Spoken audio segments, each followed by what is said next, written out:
The DJ at the reception had the perfect track record, Shannon thought. Every song he put on was one she hated. Of course, she hadn't wanted to come to this wedding from the beginning, but since Robert's former college roommate was getting married, she had no choice. Where's her husband? Oh, there he is, at the bar chatting passionately with some guy she didn't know. This is worse than going to someone's high school reunion, she thought dejectedly. Hey, PK, shouted a female voice from the doorway, and Shannon looked up in surprise. Looking around, she spotted a young woman her age with a glass in her hand. Tracy, she squeaked, what are you doing here? I haven't seen you in ages. The two young women hugged, then Tracy turned to the man who had accompanied her. Hi, Darren. This is Shannon, my best friend since high school. Shannon, this is Darren, my boyfriend.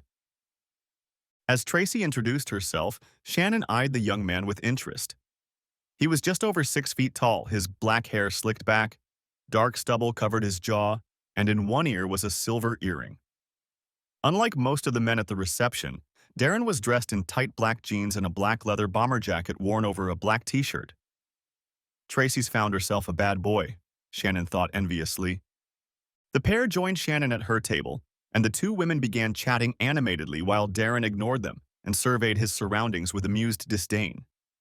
Judging by how loudly she was talking, Shannon quickly realized that Tracy had come to the bar several times before, but Shannon was just glad to see a familiar face in the crowd.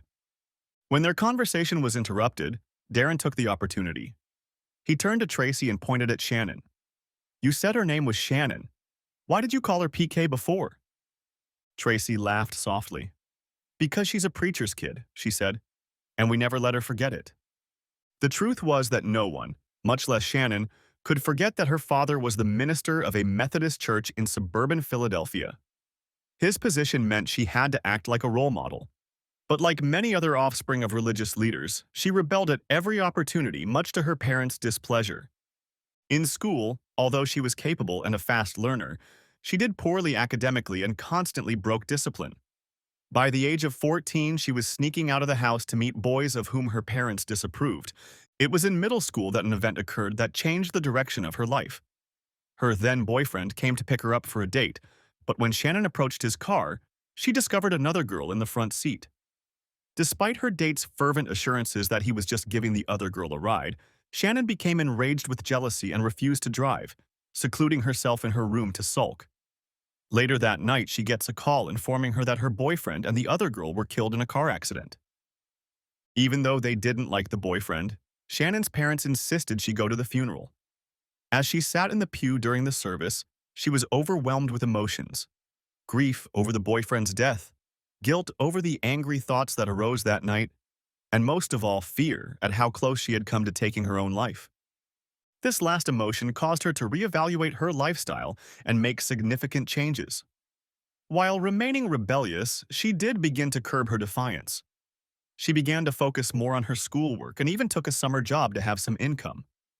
Watching their daughter's transformation, her parents concluded that the accident, however tragic, must have been an act of divine intervention. Thanks to her innate intelligence and the work she put in during her last year and a half of high school, Shannon was able to score high enough on the entrance exam to get into the Community College of Philadelphia. She began traveling to the main campus to pursue a degree in business administration. Encouraged by the change in his daughter's behavior, Shannon's father began encouraging her to participate in the solitary activities his parish offered. Although she showed little enthusiasm, her father introduced her to Robert Cunningham, a young man of about 25 who began attending the church. Robert was tall, clean-shaven, with wavy brown hair. Although he was handsome enough, Shannon felt only a slight attraction to him. For a young rebel girl who was attracted to bad boys, he was too respectable and conventional. But her attitude changed after she learned that this quiet young man was an agent for the Federal Bureau of Investigation. Numerous movies and TV shows had filled her head with images of danger and courage, and her interest in him had increased accordingly. Robert, in turn, was fascinated by the attractive young woman, and the fact that she seemed to share his views and values only increased his desire. They soon became a couple, and Shannon's parents could hardly contain their joy at having their prodigal daughter back in the family.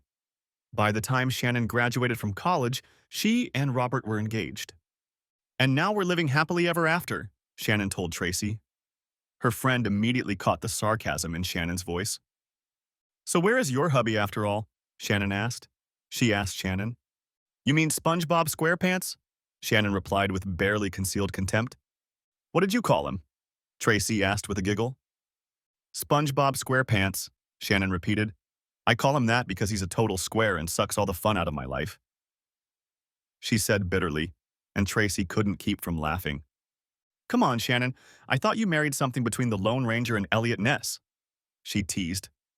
Her words clearly provoked Shannon. More like I married the CFO, she said angrily. No, that's not fair. An accountant would be more interesting than Robert. I don't know what he does. He never talks about his work. And when he comes home, all he wants to do is relax and hang around the house. There's no excitement or fun in my life. She was about to say something else when she noticed her husband heading in their direction. Robert had been talking on his cell phone, and now he had an apologetic expression on his face. But before he could speak, Shannon introduced Tracy and her companion to him. Tracy was my best friend in high school, she said, and Tracy grinned. Robert shook hands and then turned to Shannon again. Honey, I'm sorry, but we're going to have to go to bed early. I'm on call tonight, and something came up at work. Shannon wasn't too excited about the wedding reception as it was, and the thought of having to spend another evening at home watching TV only added to her bad mood. Before she could respond, however, Tracy intervened. You don't have to take her home, Robert. Darren and I can give her a ride. Let her stay with us for now. Robert looked at Tracy uncertainly. Shannon hadn't told him much about her high school years, but his impression of Tracy wasn't entirely positive. He wondered how much the girl drank, though her boyfriend seemed sober enough. But there was something about him that made Robert uneasy. When he hesitated, Shannon intervened. Come on, Robert, I really don't want to sit home alone on a Saturday night. When the reception is over, I'll drive back with Tracy and Darren. Okay, he said finally, but it will be quite late when I get there, so don't wait up for me, darling. With those words, he kissed her and then went to pay his respects to the bride and groom. As soon as the door closed behind him, Shannon turned to Tracy with a look of gratitude on her face. Thanks, girlfriend. I would have screamed if I had to spend another night at home. Let's go get another drink. Before they could do so, Darren spoke up. You don't want to be stuck in that morgue, do you? Let's go somewhere and have some fun. Yes, Tracy enthused, her eyes shining. Let's ditch this place and go thrill-seeking. Shannon hesitated for a moment. This wasn't exactly what she'd told Robert they'd be doing. But then she pushed her doubts aside. If he's going to play G-Man, there's no reason I can't go out and have some good fun for a change. As the three of them walked outside, Shannon was surprised to see Darren and Tracy heading toward the motorcycle. It's been a long time since I've ridden one of those, she exclaimed. Will we all fit on it? Of course, Tracy replied enthusiastically. You sit behind Darren and I'll put you on. What about the helmets? Shannon asked. Darren laughed. Helmets are for wimps. He threw his leg over the bike and then turned to stare openly at Shannon as she pulled up her skirt and climbed onto his back. This only added to the naughtiness of her act. As soon as Tracy was settled in the back, Darren tore out of his seat, started the powerful engine, and raced away from the wedding party. As he made a sharp turn at high speed, Shannon squealed in fear, clutching tightly to the skinny frame in front of her. Darren turned around to give her a knowing smirk, and Shannon once again wished her husband was more like him. When they got to where Darren was taking them, the combination of the vibration of the engine and the lean male body pressed so tightly against her began to work on Shannon's libido. But as she jumped off the bike, she reminded herself with some regret that Darren belonged to Tracy. As the three of them entered the door below street level, Shannon realized their destination was a dance club. The thundering music and flashing lights immediately brought her back to her teenage years, and she nearly jumped on the floor as they made their way through the semi-darkness. Tracy immediately headed towards the bar. Hey, I want to take some shots. How about you guys? Before Shannon could answer, Darren grabbed her arm and leaned over to speak in her ear. Want to try something better than booze? He asked insistently. You'll like it, I promise. Shannon pulled away and looked into his eyes. They seemed to be drilling into her, and she realized she wanted to prove him right. Okay, what is it? He grinned. Let me introduce you to Molly. While Shannon stared at him in confusion, he did something quick and deft, and suddenly something appeared in his palm. While she was looking at him, he took one of them, put it in his mouth, and drank it. She stared at him for another moment, then made a decision and did the same. "You'll like it, Molly," he laughed, and she thought they were conspiring.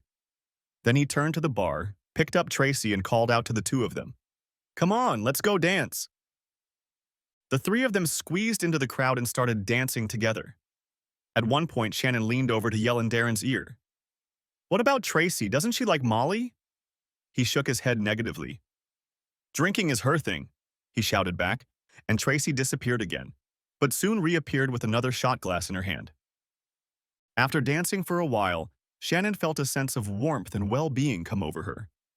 The music seemed to match her mood, and the rhythms of the lights merged with the movements of her body dancing to the beat. After a while, she vaguely noticed that Tracy had found a vacant chair and began to pass out. Darren went to check on her, and Shannon felt a slight loss, but he quickly reappeared and began to give Shannon his full attention. She wished that night would never end. A short while later, Darren picked up Tracy's breathless body and slung it over his shoulder. He then took Shannon's hand and led her to his motorcycle. He sat Tracy on the seat in front of him and threw her over the handlebars. They could have been riding for minutes or hours, but Shannon had no sense of time.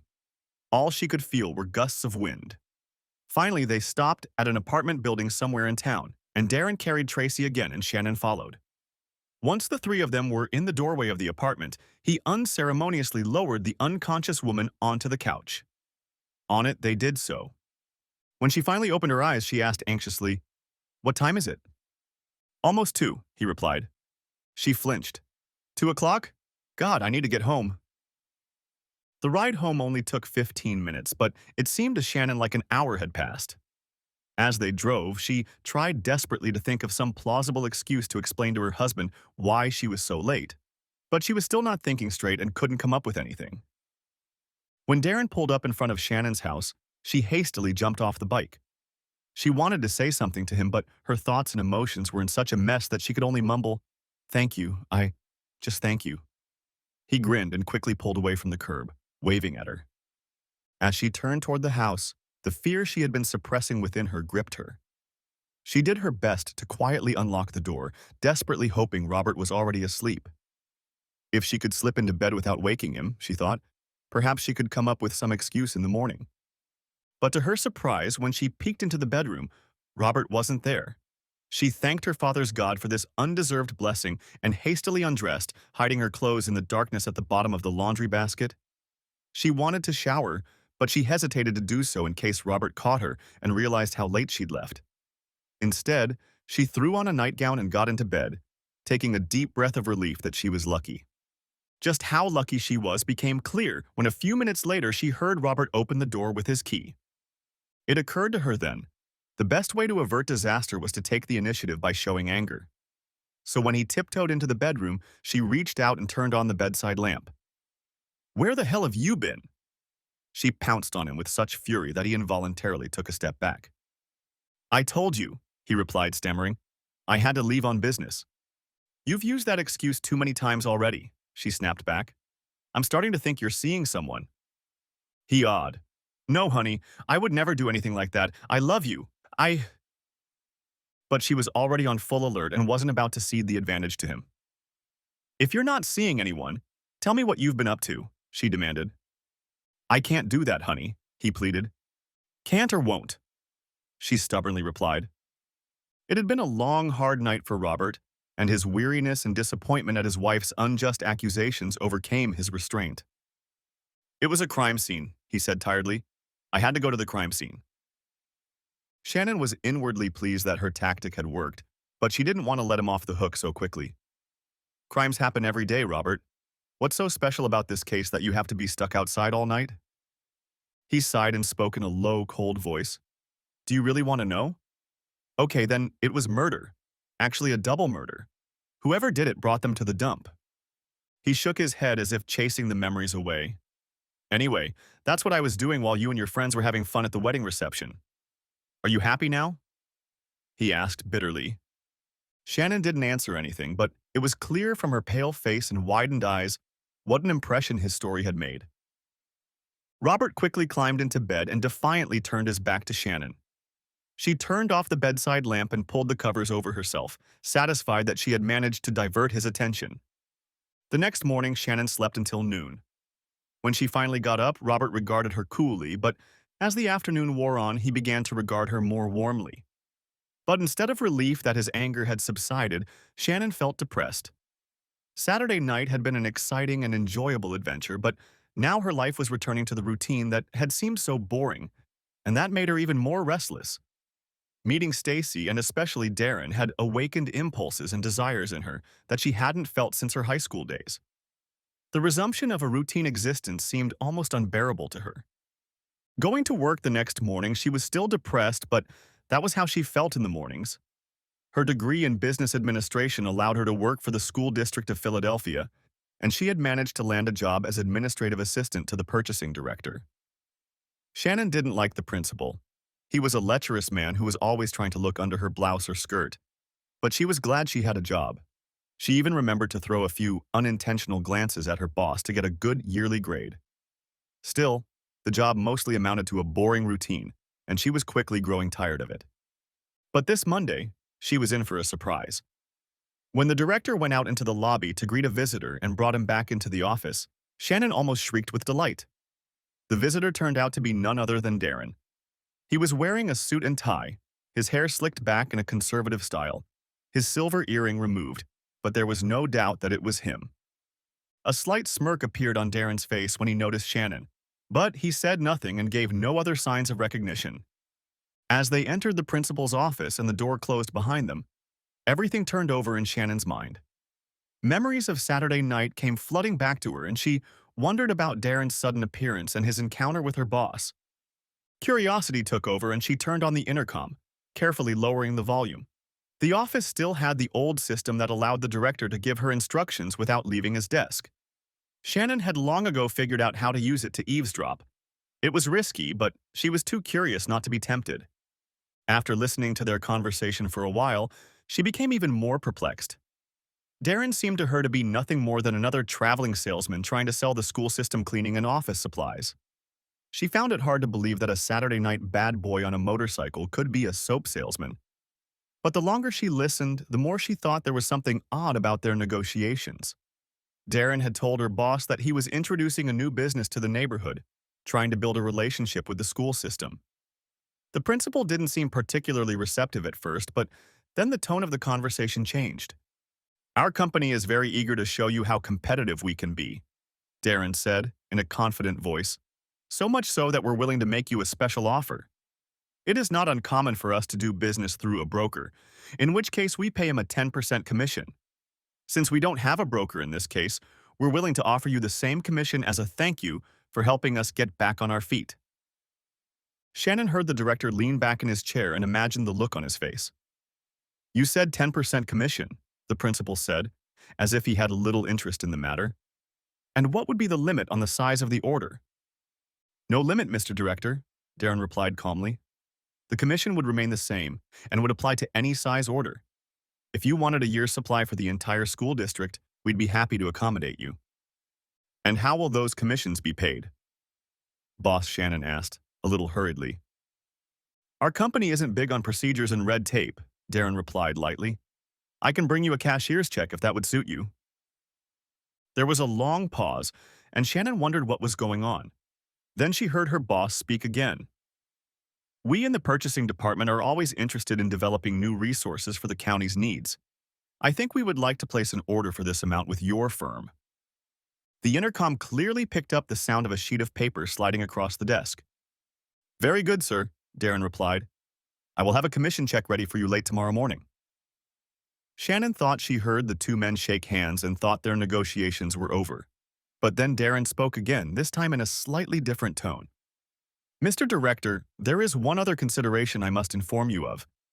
In the past, our company has experienced some unfortunate, you might say, mood swings on the part of those to whom we have made a similar offer. We would pay a commission, and then the order would be canceled or drastically reduced. Accordingly, our company now requires payment of the order at the same time. Moreover, since we pay commissions by cashier's check, it is only fair that we demand that the order be paid in the same manner, by cashier's check." Shannon heard the director's chair rise abruptly. "This is very unusual," the principal grumbled. I don't even know if I have the authority to issue a cashier's check, especially for such a large amount. You're right, Darren's silky voice rang out. It is unusual, but so is the commission we're offering you. I'm sure you'll find them useful right now. Of course, if you find it necessary to reduce the size of the order to meet the department's standards, I understand. Another long pause followed, and Shannon found herself listening eagerly. Finally, the director spoke. No, I think we'll be fine, but make sure you get back here before noon. I need to attend lunch tomorrow, and I don't know how late it will start. Huh, thought Shannon, who knew that the principal didn't have such a lunch on her schedule. He wants to deposit the check as soon as possible. She quickly disconnected the intercom and pretended to work diligently on her computer while the two men left the principal's office. Thank you again, sir. I look forward to a long and mutually beneficial relationship between our organizations, Darren purred.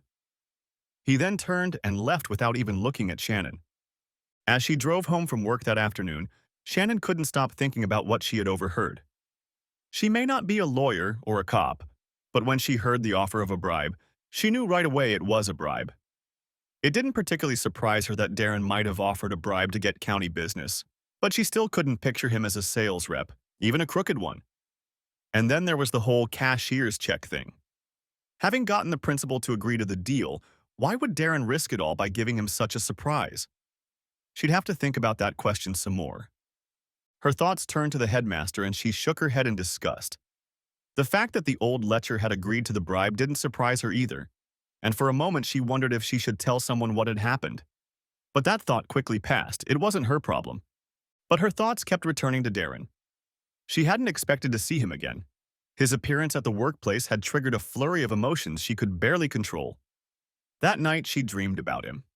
The next morning, when Darren showed up at the school building, the principal rushed to escort him into his office like a celebrity. No interruptions, Shannon, he barked at her, and Shannon had to struggle to hold back a grimace. As soon as the two men disappeared behind the closed door, she quickly turned on the intercom. When the director asked if he had a commission, Darren's voice sounded like he'd been dipped in butter. Yes, he replied, and to show you how much my company trusts you and the school district, let me show you the cashier's check before I even see your order and payment. Shannon imagined the scene of the principal snatching the check and anxiously scanning it. After a pause, she heard him say to Darren, "Everything seems to be in order. Great. Here's our check and our order for the amount we discussed yesterday. I had to work a little hard to get a cashier's check for that amount, but here it is." "Thank you, sir," Darren replied. "You won't regret it. And let me remind you that our arrangement will remain in place for all future orders. You'll see. It will be a very favorable arrangement for all of us."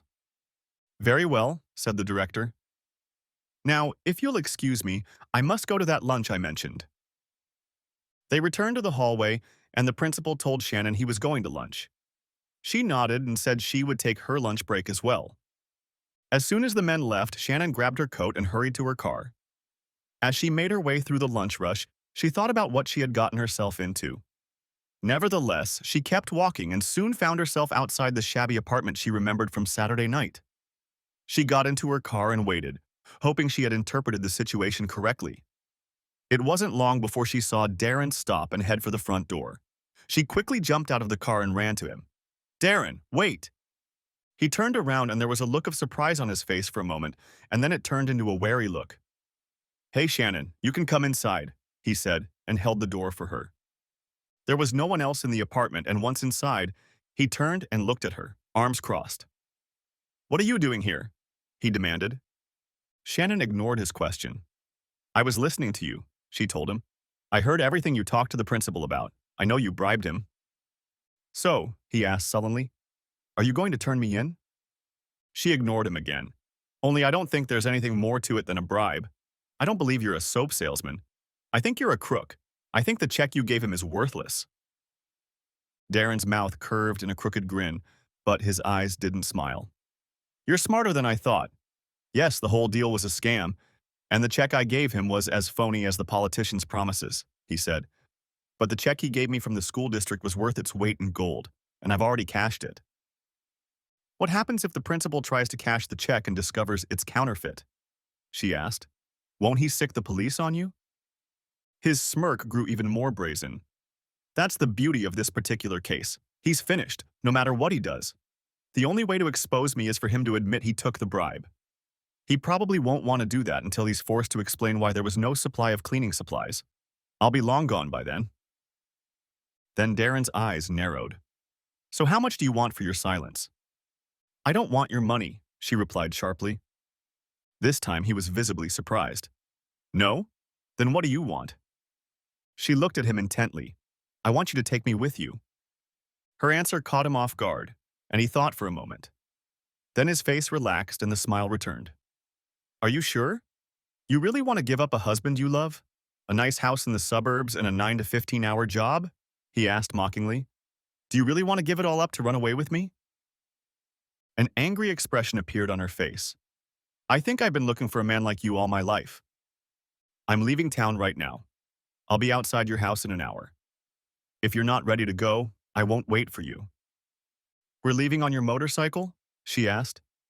No, I'll be in the car. Sometimes you have to leave your toys behind when you live this kind of life. What about Stacy? She asked. Like I said, you have to be willing to leave your toys behind. Now go and be at your house at 1:30 or I'll leave you too. Shannon kissed him again, then ran for the door.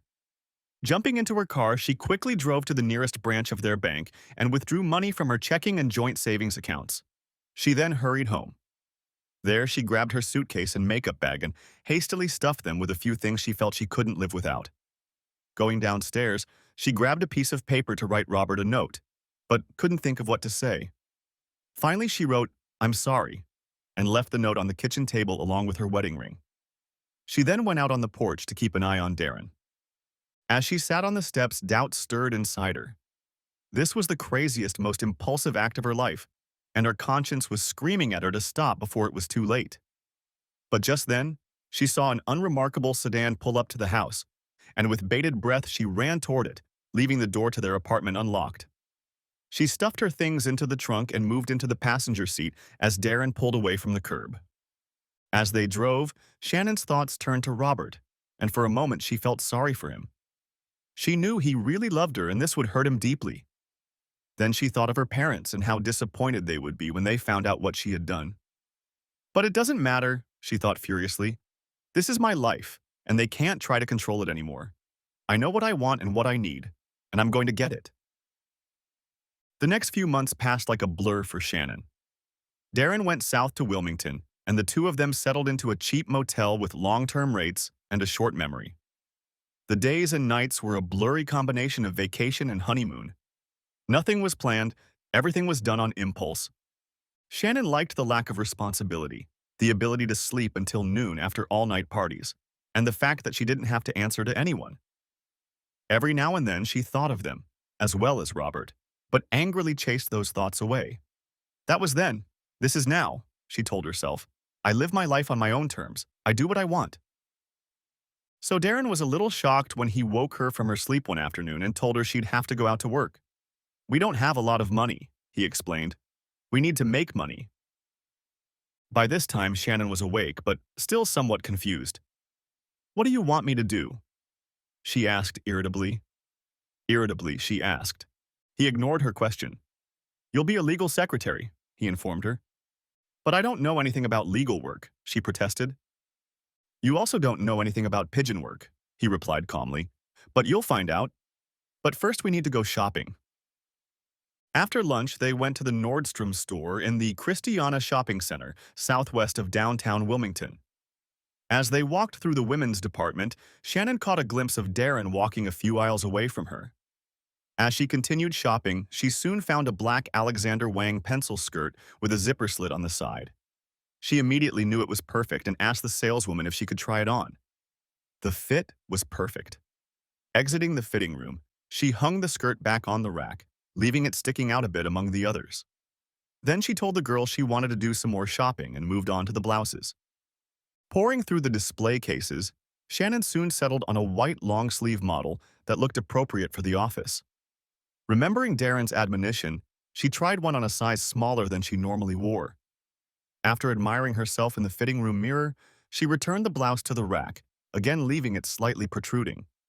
From there, she headed to the shoe department and, after trying on a few styles, selected a pair of elegant black high-heeled shoes which she bought with cash despite the $300 price tag. She then walked casually into the food court and sat down on a chair. A few minutes later, Darren joined her, carrying a large bag from Chump Sports. "Did you buy everything?" she asked worriedly, and when he nodded, she asked, "Maybe we should get out of here." "No," he replied dismissively. "It's all clear." "What makes you so sure?" she asked. "It's simple," he said. "The stores aren't looking for men who steal women's clothes. Someone may have been watching you walk around the store, but they don't usually pay attention to men roaming the women's department." "Then why did I have to buy those expensive shoes?" she asked, still feeling awkward. "For 3 reasons," he said. "First, shoe sellers are meticulous about their merchandise, so it's hard to fool them. Second, such expensive shoes usually have identification chips that need to be deactivated before leaving the store. Lastly, if someone does suspect you, they will immediately forget about you as soon as you make a purchase. A thief would never buy anything, especially such an expensive item." Despite his assurances, Shannon was relieved when they finally arrived back at the motel. Darren turned on the Weather Channel and stared at it for several minutes. Finally, he turned off the TV. "Looks like tomorrow will be a good day for dove hunting," he said. "That's what we'll do." Shannon wasn't thrilled about being part of Darren's scam. In her opinion, it was one thing to be in league with him, quite another to become an active participant. Nevertheless, she saw no way to avoid it. So, at noon the next day, she nervously headed down Delaware Avenue toward DuPont Park. She was wearing the clothes Darren had stolen from the store the day before, and she hoped she looked like the secretary she should be. She had already spotted Darren on the opposite side of the street and half a block ahead of her. When she reached the small park, he made an imperceptible gesture with his hand, and she looked to her right and saw a man sitting on a bench by the fountain. She looked back at Darren to make sure she wasn't mistaken and, seeing him nod, approached the stranger from behind. He looked to be about 60 years old and had gray, thinning hair. He was wearing a suit and tie, and as she got closer, it was clear that the suit was an old style, as evidenced by the worn cuffs and collar. She took a deep breath. It was time to introduce herself. "Sir, I'm sorry, sir, I think you dropped this," she said, handing him a large business envelope without stamps. The man turned to look at her, and Shannon noticed that even as he was examining the envelope she was holding, he took the opportunity to look at her one more time before answering. "Darren knew what he was doing when he made me dress like that," she thought approvingly. "No, I'm sorry, young lady. It doesn't belong to me," the old man said with a smile. "Are you sure?" Shannon asked. "I noticed it under the bench just where you're sitting." He shook his head again. "No, it's not mine, but thanks for asking." Shannon sank down on the bench next to him and watched as his gaze moved to the slit of her skirt. "What do we do with this envelope?" She asked. "It feels heavy." She held it out to him and he weighed it in his hands. Then he handed it back to her. "Maybe there's an address or something inside that will tell us who this belongs to," she said, trying to look the older man in the eye. "Good idea," he said, clearly relishing the opportunity to spend time with the pretty young woman. When she unzipped the envelope and pulled it out, she sighed heavily. "Oh my gosh, there's money in there." She slipped the envelope back into his hands and saw his eyes widen as he realized what she had seen. "How much money is in there?" she asked excitedly, and he pulled the wad of bills into his lap. Now it was his turn to gasp. "These are wads of $100 bills," he said in a quiet voice. He began counting them quickly, and when he was done, he turned to her and said, "There are 20 bundles here and there are 25 bills in each. That means there's $50,000 in here." She looked at him with widened eyes. "Can we keep them? After all, there's no first or last name on the envelope, and there's nothing inside to indicate who they belong to. That would be $25,000 for each of us." She saw the impatience in his eyes, but he still hadn't fully calmed down. "I think we should report it to the authorities in case someone lost them," he said. But when she looked at him disappointedly, he quickly added, "But maybe if no one reports them, we can keep them." Shannon tilted her head as an idea hit her. "My boss is a lawyer. He works in the building across the street. Let me give him a call. He'll know what to do." Before her conversation partner could respond, she pulled out her cell phone and defiantly called her boss. After a minute's conversation, she hung up and turned to the man again. He said he was on his way to a meeting but would stop by on the way. Oh, look, there he goes. She pointed to the figure of Darren, who was dressed in a dark blue suit, white shirt, and striped tie, and was holding a heavy legal briefcase. After introductions, Shannon explained the situation to him. Darren took the envelope and took a quick look at its contents. Looking at Shannon and the older man, Darren nodded understandingly. I know exactly what this is, he said. I've seen it before. It's drug money. Someone was going to pay it off, but something went wrong. So what do we do now? Shannon asked. Of course we have to report it to the police, but I'm happy to tell you that after a few formalities are completed, the money belongs to the finder. Shannon squealed and hugged her co-player in delight. He happily responded to her hug. Before you get too excited, Darren interjected, there is one small complication. Those sitting on the bench looked worriedly at each other, then at the lawyer. The problem is, he continued, the unmarked envelope is one of the tricks used for money laundering. They claim to have found it. Then when it goes unclaimed and they take possession of it, they have clean money. But we're not drug dealers, the older man objected. I know that, Darren replied, but you need to convince the police of that, not me. He paused briefly to allow time for frustration to take over, then spoke again. I think I know a way. If each of you put some of your own money down, it will show the police your honesty. Besides, no drug dealer would ever put his money down that way. Shannon saw the doubt on the older man's face, so she spoke quickly. That makes sense to me. How much do we have to contribute to show good faith? It would be ideal if each of you contributed half of the total amount. That would clearly show the police that you are honest and not trying to pull some money laundering scheme. Shannon spoke quickly again. I have a little over $25,000 in a savings account at the bank across the street. If it means an opportunity to double it, I'm willing to do it, especially since we're going to turn it over to the police. She turned to her companion. How about you? Can you do the same? When he hesitated, she hurried to continue. My husband and I really need $25,000. I bet you could use that amount too. Yes, we could use it, the older man agreed, and then seemed to make a decision. My bank is just around the corner. I can withdraw $25,000 from my retirement account. Great, Darren muttered quickly. Now here's what you need to do. Each of you should withdraw the money while I contact the police. Don't forget to ask your bank to put the money in an envelope along with the withdrawal receipt and seal it. That way there will be no questions about where the money came from. Then get back here as soon as you can. Shannon grabbed her new friend's hand and pulled him excitedly from the bench. Come on, she said excitedly. Let's go. He gladly took her hand and they walked away from the park. After they crossed the street, he let her go with some reluctance to head to his bank. Shannon was already waiting with the envelope when the gray-haired man returned, puffing with haste. Darren took the large envelope they had found and opened it so they could both see the $50,000 lying inside. Then he put the envelopes from Shannon and the old man in there, closed the flap, licked it open, and sealed it. There, he said triumphantly. That way the police will know it hasn't been tampered with. Then he glanced defiantly at his watch. And where are those detectives? He pulled out his cell phone, turned away, made a call, and started talking. Even hearing only one side of the conversation, Shannon and her new friend realized something was wrong. Darren turned to the two of them again, holding his finger over the speaker. There's been an accident and they're running late, he informed them. It'll be about 15 minutes before they can get here. He looked around and then back to the two of them. Look, I'm not comfortable keeping this much money in plain sight. We need to put it somewhere safer. He turned to the older man. Is your car parked nearby? The gray-haired man nodded quickly. Yeah, I'm parked over there on the first level of the parking lot, he said. Good, Darren said approvingly. We'll go there and lock the envelope in the trunk of your car. I'll let the police know where to find you.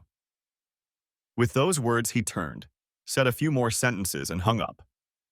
The three of them then crossed the street and entered the garage, with the older man walking in front. That's my car over there, he told them, pointing to a Chevrolet in the middle of one row. As the three of them approached the car, there was a clang of metal against concrete, and Shannon let out a slight squeal. Oops, I dropped my phone. She cautiously bent down and started fumbling around on the ground before retrieving it. When she stood up, she saw an older man looking at her intently. She held out the phone to him. Do you think this will be okay? He took the phone from her to examine it, and Shannon watched over his shoulder as Darren exchanged the envelope of money for the exact same one he had taken out of his briefcase. When Shannon and her friend returned to Darren, he held out the envelope and asked the old man to open the trunk. When he opened it, Darren defiantly put the envelope inside and slammed the lid loudly, asking the man to lock the car again. "I feel better already," he said encouragingly. Then he looked at his watch again. "I'm sorry, but if I don't hurry up, I'm going to be late for my meeting. The police should be here any minute, so you two just wait for them here by the car." Before they could say anything else, he hurried away.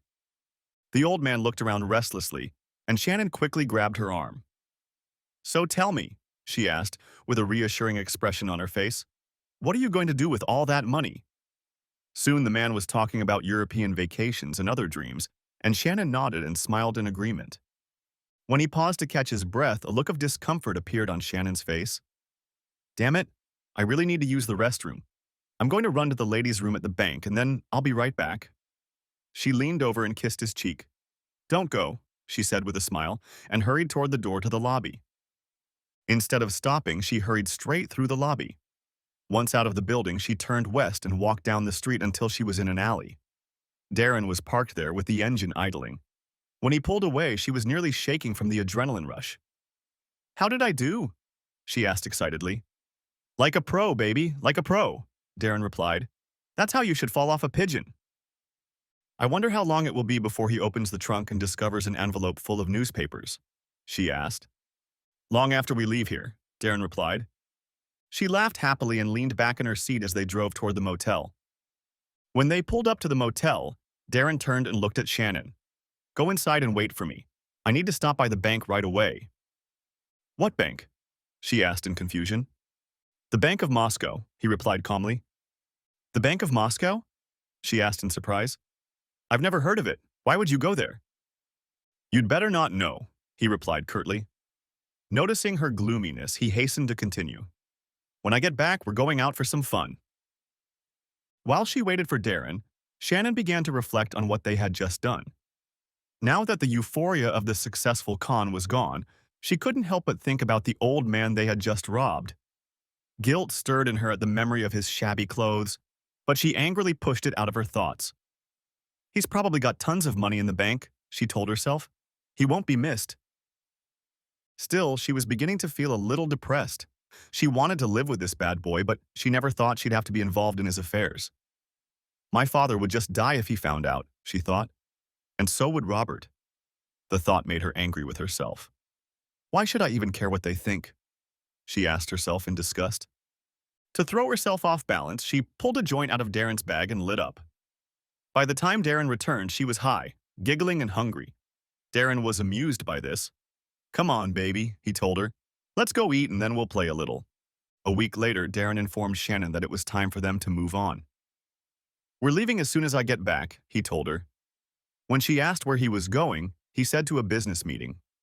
After Darren returned, they quickly loaded their belongings into an unremarkable car. Darren stopped by the motel office, paid the bill, and then got behind the wheel and drove north on I-95. "Are we going back to Philadelphia?" Shannon asked. "No," he replied curtly, "to Newark." "Why to Newark?" Shannon asked curiously. "Because we have great business opportunities there," Darren replied. "What kind of opportunities exactly?" Shannon asked. And Darren let out an audible sigh. "Okay," he said. "We have a lot of time ahead of us, so I think now would be a good time to talk about it.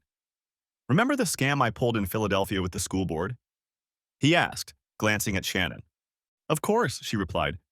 "It's a similar situation in Newark, only on a much larger scale. If we play our cards right, we could pull off a very big score that would put us out of business for a long time." "Why can't we do it in Wilmington?" Shannon asked, puzzled. "What's so special about Newark?" Darren rolled his eyes and started lecturing her like a child. "Newark has the largest education system in New Jersey, yet one of the worst graduation rates in the state. The school system got so bad that the state government took control of it in 1995 and has been running it ever since. The system is also underfunded and mired in corruption." "That doesn't sound very promising to me," Shannon said. "You might think so, but there's the other side of the coin. The problems are so well known that the system has gotten tons of money from good-hearted benefactors who are trying to help. The guy who founded Facebook donated $100 million, and other rich people have contributed as well. Everyone is looking for ways to get the system up and running, and that's where we come in. It was clear from the look on Shannon's face that she still didn't understand what Darren was talking about. The last quick solution they want to try is to hand out computers to the students to help them with their schoolwork, Darren continued. Shannon burst out laughing. Yeah, like that would help. They'll just spend all their time on Facebook or playing games. Maybe so, Darren replied, but who cares? The main thing is that it's a big opportunity for us. We'll come in and offer to sell them a whole shipping container full of iPads at a discounted price, and they'll jump at the offer. Where are we going to find a container of iPads? Shannon asked incredulously. Our friends at the Bank of Moscow already have one, replied Darren. Good, now you have to tell me, demanded Shannon. What is the Bank of Moscow? It's not really a bank, Darren said. I just call it that because they are willing to finance scams and other types of crime. They're actually part of the Russian mafia. Why would the Russian mafia want to finance other people's deals? Why don't they just pull their own deals? It's simple, Darren said. They can make a lot of money without risking anything. And what happens if the scam fails or their borrowers get arrested? It seems to me that would be a big risk. They're not like a normal bank, Darren explained. If you borrow money from them, you pay it back with interest no matter what. If you end up in jail, your family has to pay. There's no getting away from borrowing from these guys. Shannon wasn't convinced. What if the family can't or won't pay? Darren shuddered. Trust me, you don't want to know what happens then. Let's just say the BWC doesn't have a problem with bad debts. They always collect the money. So where did these Russian guys get the iPad container? Shannon inquired. Darren rolled his eyes at her like she was a simpleton. Of course they stole it, he told her. And they're just going to give it to us? She asked, still not understanding. No, Darren said slowly, as if addressing a child. They're not going to give it to us. They're going to lend it to us along with the money we'll need as startup capital. In return, they'll get half the proceeds from our little scam. Half? Shannon exploded. We take all the risk and they get half? Sounds like a lot, I know. But think about it. Where else do we stand a chance of getting $2 million in one deal? $2 million? You're kidding, right? Do the math yourself, Darren said. There are 10,000 iPads in this container, and they're fancy thin devices with 128 gigs of memory. These babies retail for $800 a piece. We sell them to the school system for half price, which makes them look like freaking heroes, and we get $4 million. We split it with the Bank of Russia and walk away with $2 million. With that kind of money, we can go anywhere and do anything. He took his eyes off the road to see how she was taking all this and saw that she still had a skeptical expression on her face. You really think you can trick the school board or anyone else into buying stolen goods? She asked. He grinned. Our new partners told me that the guy we're going to have to deal with is Gordon Sesterman, head of the Newark Today's Future Foundation. This guy sags on 2 counts. He's politically ambitious and he's not too picky about where possible campaign funds come from. So they think he can be touched. But in any case, I'm not going to cheat this guy. I don't understand, she asked incredulously. How are we going to do that? He paused and smiled even wider. I'm not going to trick him. You're going to do it. Me? She gasped in surprise. I don't know how to do something like that. Don't worry, baby. I'll accompany you every step of the way. In your hands, it will be just butter. The day after they checked into an inexpensive motel near Newark Airport, Darren and Shannon went to Manhattan for another shopping spree. They returned with a closet full of clothes, including lingerie from Agent Provocateur, a dark gray Armani women's suit from Saks Fifth Avenue, and a pair of black suede high-heeled Burberry boots. As before, her only purchase was the boots, for which she paid cash. The two of them spent the rest of the evening discussing what Shannon should do and how she should respond to questions and concerns Gordon Sesterman might have. Darren had already contacted Sesterman's office at Fonda to set up a meeting and introduce Miss April Johnson, Vice President of Sales for Global Resources, as the person to call. All brands are the same, Darren assured her. If you can get them to focus on the reward, they'll convince themselves that everything else you say is true. Once they start imagining the prize, they'll want to believe you. Shannon had spent a restless night. Not only was she nervous about the role she was about to play, but she was especially worried about her growing involvement in Darren's schemes. Yet once again, she saw no possibility of straying from her chosen path. The next morning, she was so nauseous she couldn't eat anything before the meeting. But after putting on a tracksuit and boots, she felt a little better. Before she got into the cab that was to take her to the foundation office, Darren told her, "Remember, baby, you have a secret weapon. You're beautiful. It's hard for a man to say no to someone like you." Shannon hoped he was right. Once settled in Sesterman's office, she quickly recounted what she had rehearsed with Darren. She told him that Global Resources had purchased a container of 10,000 iPads at throwaway prices. They were $800 luxury models, but her firm could offer them to the foundation for half price if it could take the entire shipment. It was an absurd story, and Shannon was sure that Sesterman would quickly throw her out of his office. But as she recounted her proposal, it soon became clear that Sesterman was paying more attention to her body than her words. To make sure she was right, she crossed and uncrossed her legs several times, and each time he scrutinized the movement like a child examining toys in a store window. "I can use this," she thought, and her confidence began to grow. She quickly distracted herself from the details of the deal and began to praise the work the foundation was doing and the importance of the role that Sesterman was playing. Seeing his positive reaction, she began to talk about what a coup it would be to acquire so many tablets for the school system. She went on to speculate about the favorable publicity such an accomplishment would generate and the political implications of this success. "The people of Newark are looking for a leader who has a vision for the city's problems and the determination to see this through," she said. "For the right person, this could be a real game changer. My company would be interested in supporting such a leader," she continued. "We are willing to contribute seed money to help launch a political campaign. We are talking about 1% of sales as a kind of commission. It would be very helpful in starting a campaign for mayor." She watched him do the math. "Yes," he said slowly. $40,000 would be very helpful." She deliberately interrupted him as Darren was about to do. "No, Mr. Sesterman, not 1% of our price to you, but 1% of the retail value." His eyes widened. $80,000? "Exactly," she said, smiling slightly. He seemed to be staring off into the distance. Then his eyes focused on her face and narrowed. "You've given me much food for thought, Miss Johnson," he said slowly. "I wish I had a little more time to think about your proposal before coming to a final decision." Shannon's smile widened. "Of course, Mr. Sesterman, but you must realize that we have other potential opportunities to move this merchandise. Rapid inventory turnover is the key to success for us." Sesterman looked at her shrewdly and nodded. "I understand all of that. Why don't we meet at the same time tomorrow to continue our discussions?" Shannon smiled, rose gracefully and extended her hand to shake. "I'll look forward to it," she replied calmly. Then she turned and walked out of his office. When she got back to Darren, she couldn't wait to tell him everything that had happened.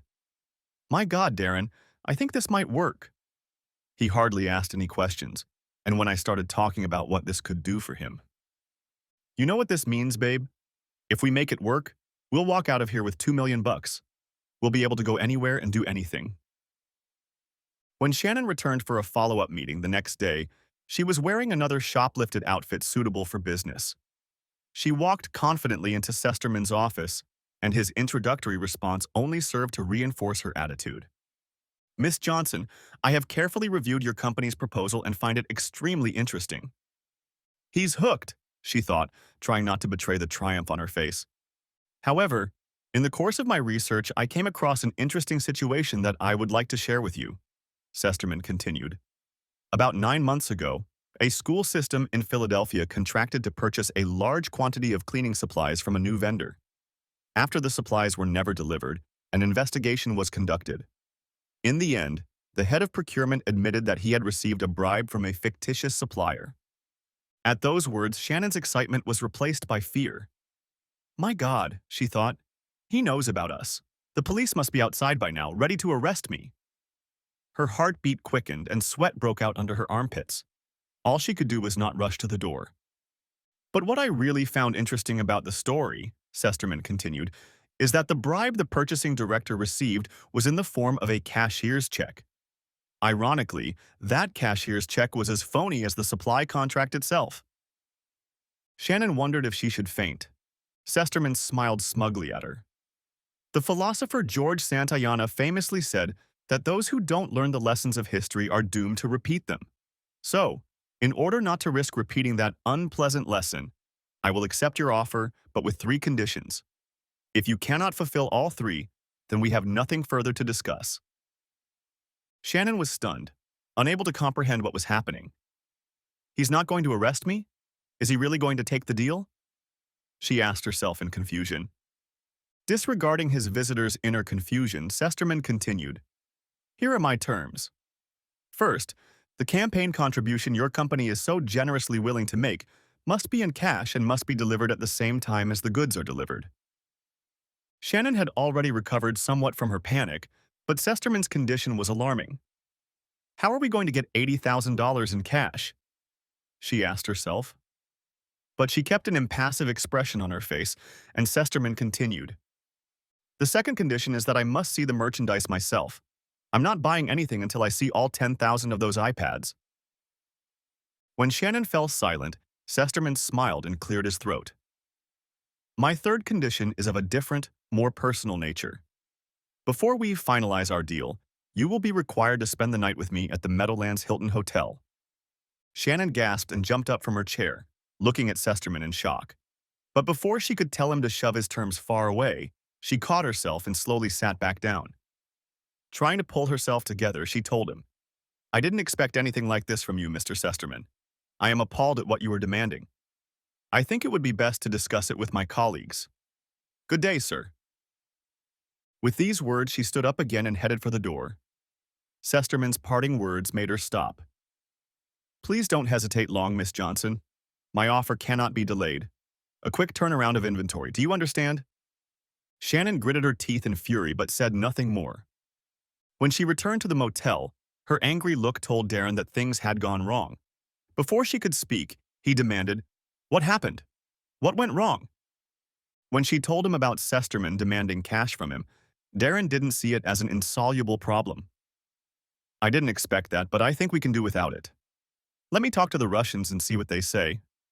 Similarly, Sesterman's demand to show the goods did not bother Darren. The Russians have received the container at the port of Newark. I'll arrange a special introduction for Sesterman when I call them about the $80. That might work out well for us, Shannon. It'll be all right. Shannon was getting angrier by the second. No, it won't work, she yelled, because I'm not going to sleep with that bastard. That's his third condition? Darren exclaimed. He wants to entertain you. Fine, so he's in on it. We got him, baby, we got him. Shannon was stunned by his answer. I'm not a prostitute, she protested. I don't want to spend the night with that prude. Darren squeezed her shoulders so tightly that Shannon flinched. Grow up, Shannon, he shouted at her. It's time you realize that you're using all your tricks in this game. You're already using them to make a sale. Now use a few more to close the deal. What about you and me? Shannon asked, almost crying. How will you treat me if I entertain him?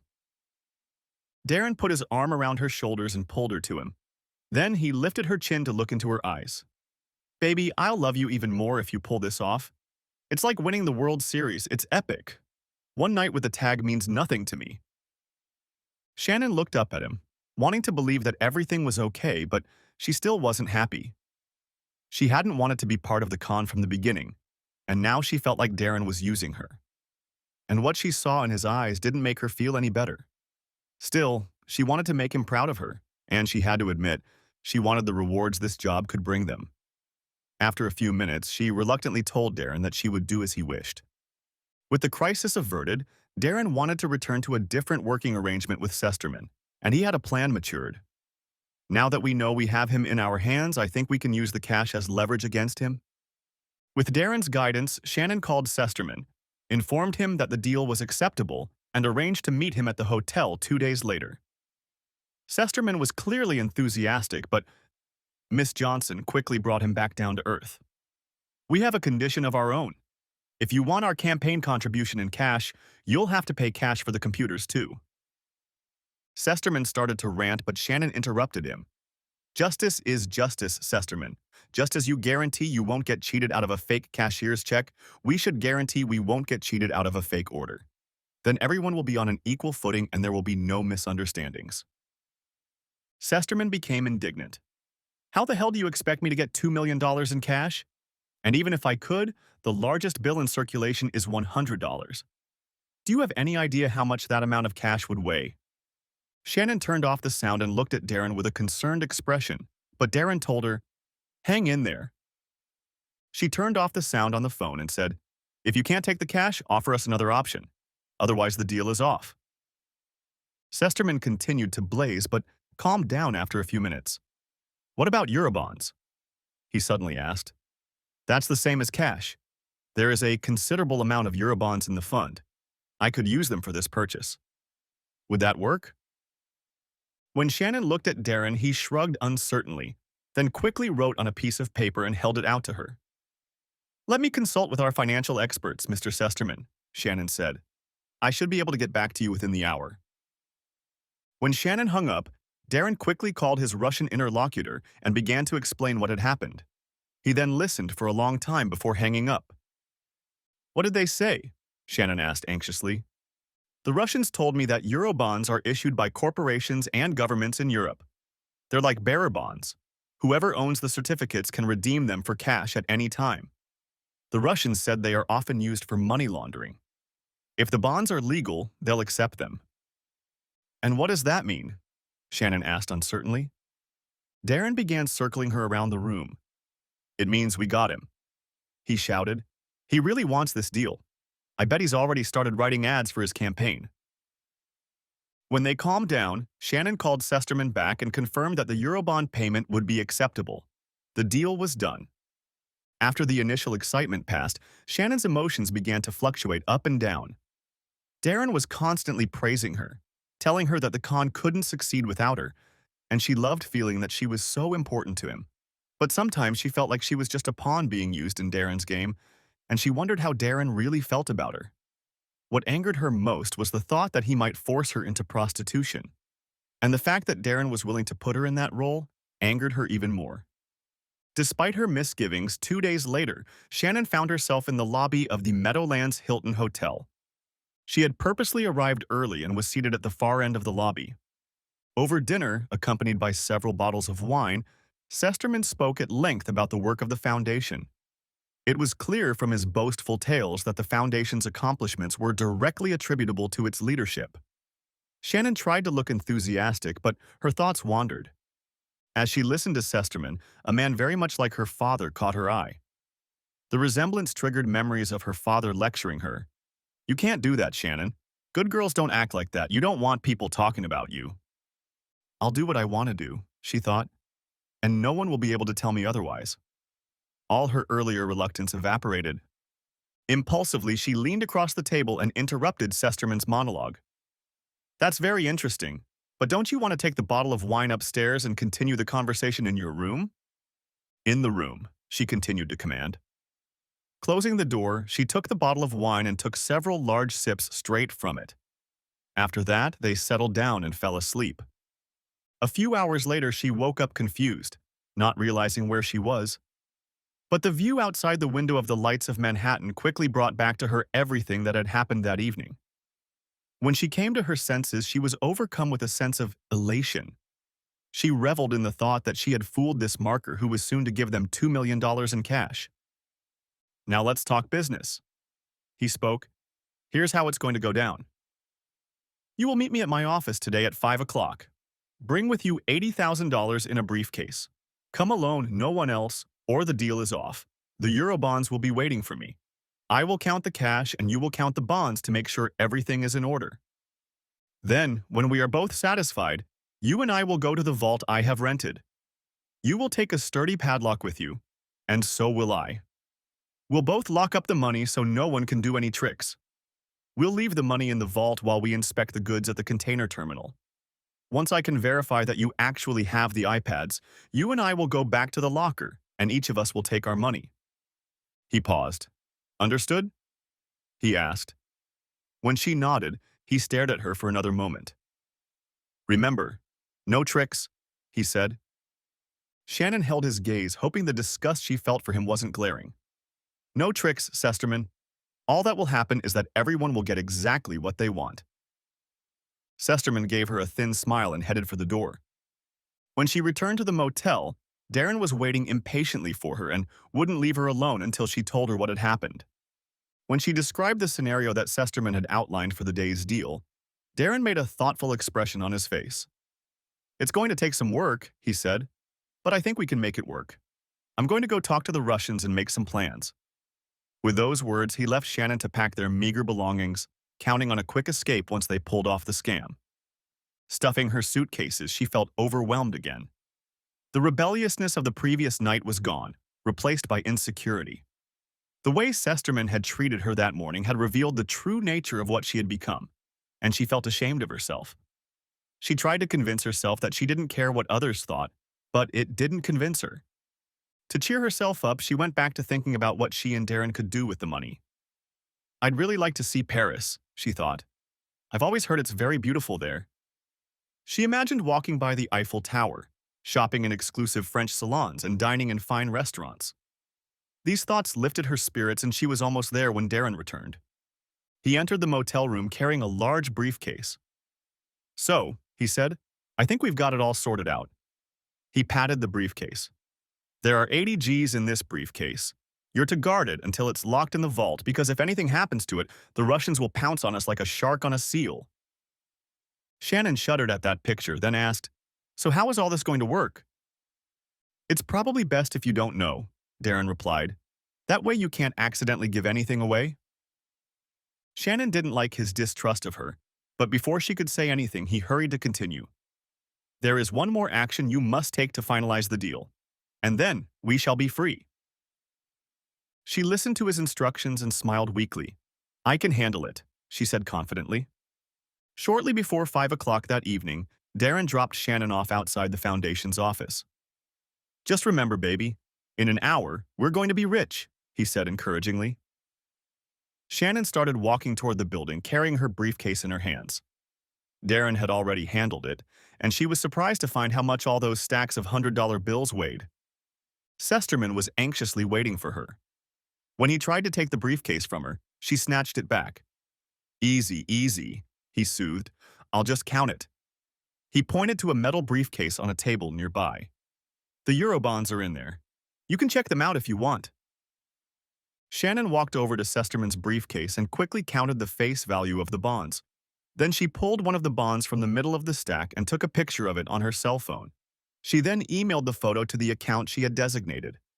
A few minutes later, her phone rang and a voice with a Slavic accent said, "They are real. You may proceed."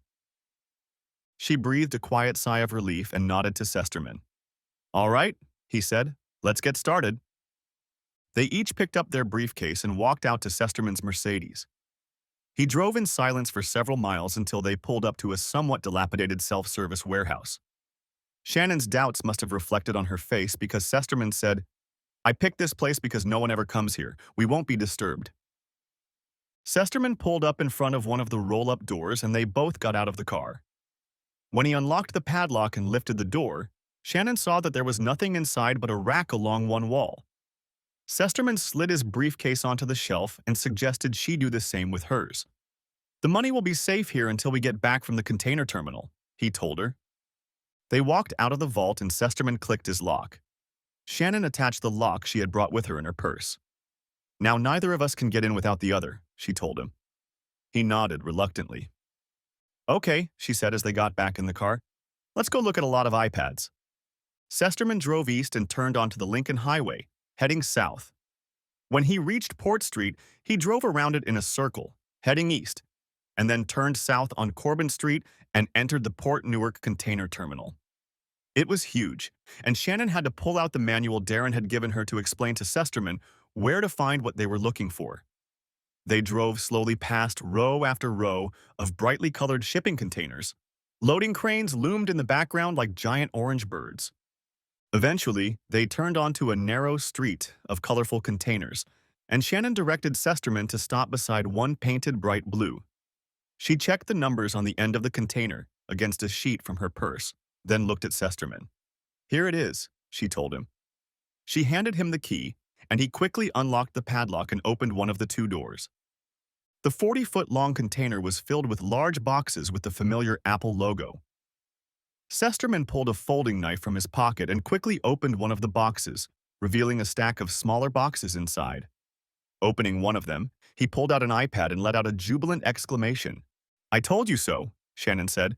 Then, as Darren did, she added, "But you should check the boxes in the back to make sure they're all the same." "You're right," Sesterman agreed eagerly, and began climbing over the large boxes to get to the far end of the container. When he almost reached the back wall, Shannon couldn't wait any longer and began trying to close the container door. Hearing the hinges creak, Sesterman turned and yelled, "What the hell are you doing?" Enraged, he began backing toward the entrance while Shannon desperately tried to close the door. But the locking post was stuck, and she didn't have the strength to move it. As Sesterman approached, she turned in fear and ran back down the alley of shipping containers until she was on the street. Screaming with rage, Sesterman climbed out of the container and rushed after her, but saw her jump into Darren's waiting car. He quickly turned around and ran back to his Mercedes to pursue them. But no sooner had he pulled out of the alley than an 18-wheeler truck braked at the entrance, blocking his path. Furious, Sesterman jumped out of the car and demanded that the driver move over, but he responded in a language Sesterman did not understand. Then the driver and his assistant began unloading their truck, while Sesterman stood there cursing in frustration. Shannon was still shaking as she and Darren pulled out of the container terminal and headed toward the warehouse. "I felt like I was running on tar," she gasped. "I was sure he'd catch me." Darren only grinned. "You don't have to worry about Sesterman," he grinned. "Those truckers have orders to keep him there for an hour before they remove their vehicle. We'll be long gone by then."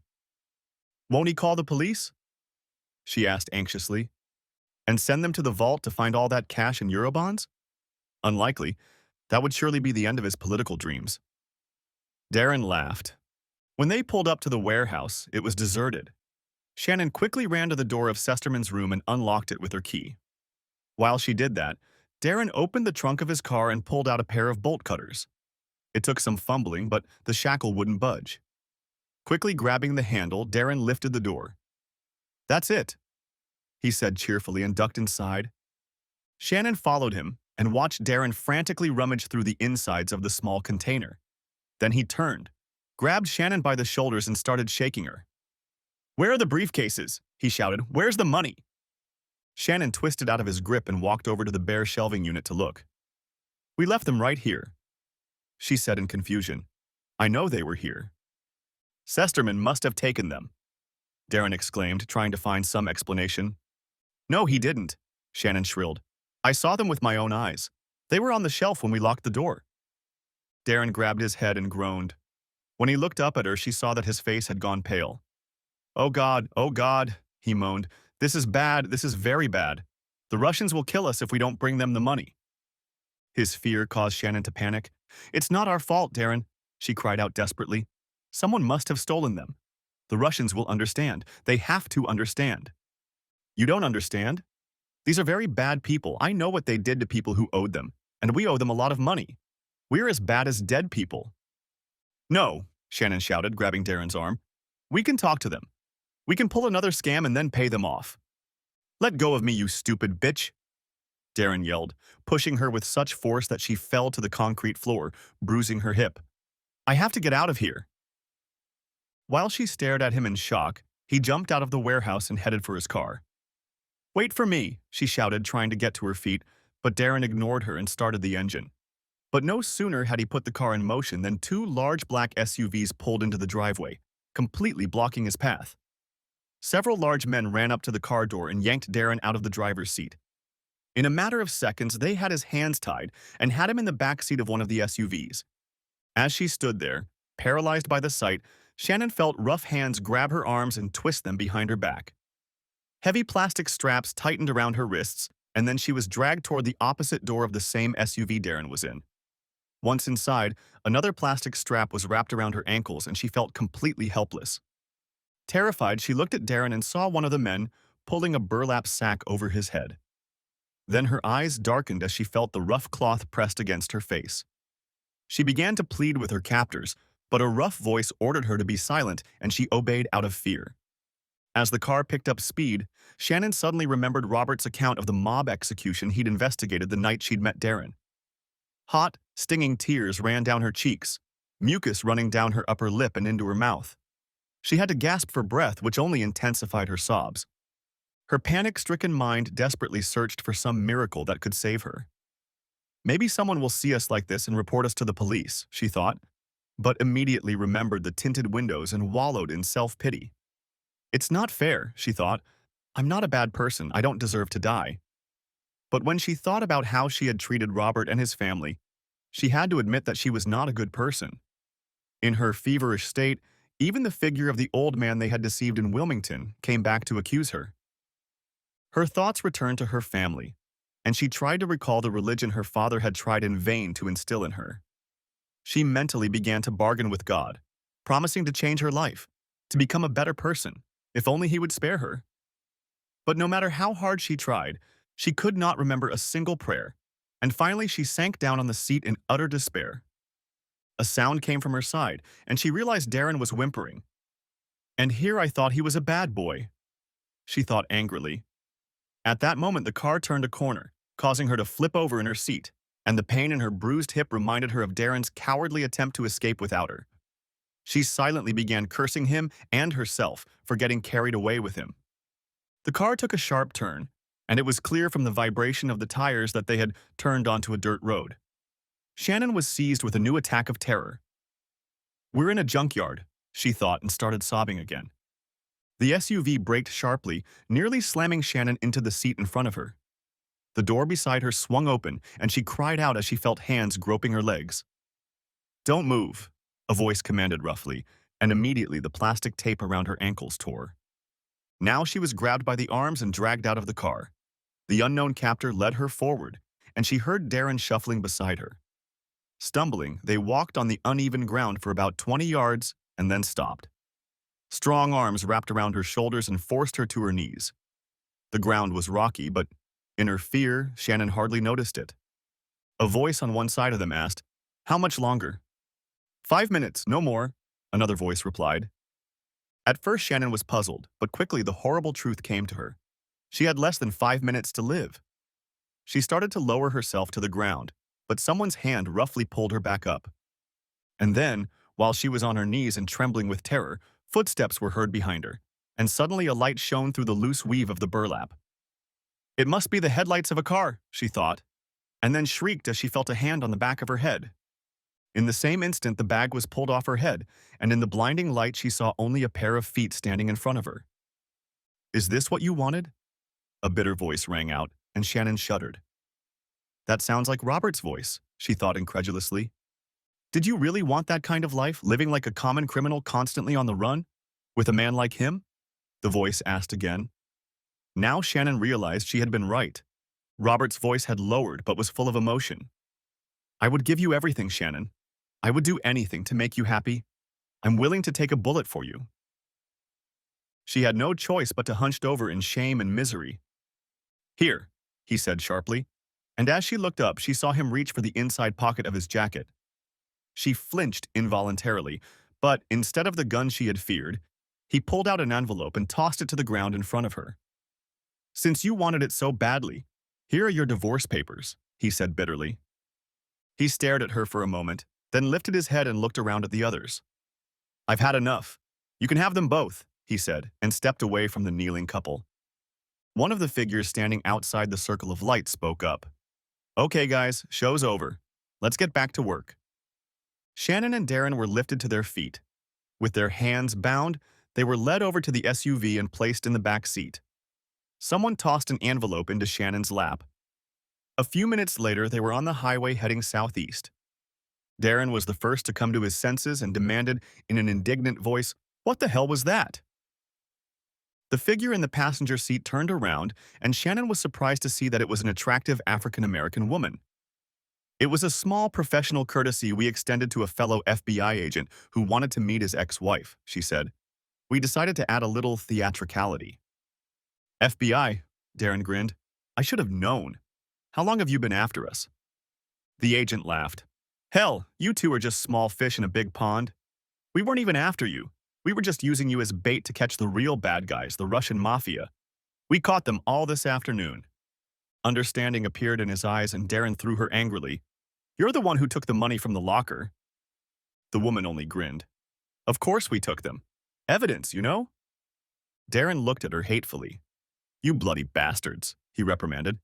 You stupid asshole should be thanking us. Snapped at the agent. If we hadn't arrested them, your Russian friends were planning to take you both out as soon as you got the money out of the safe deposit box. We've had you and them under surveillance for a long time. We heard them planning it. Shannon sighed, and Darren's bravado evaporated. After a while, Shannon meekly asked, Where are we going now? The agent looked at her for the first time.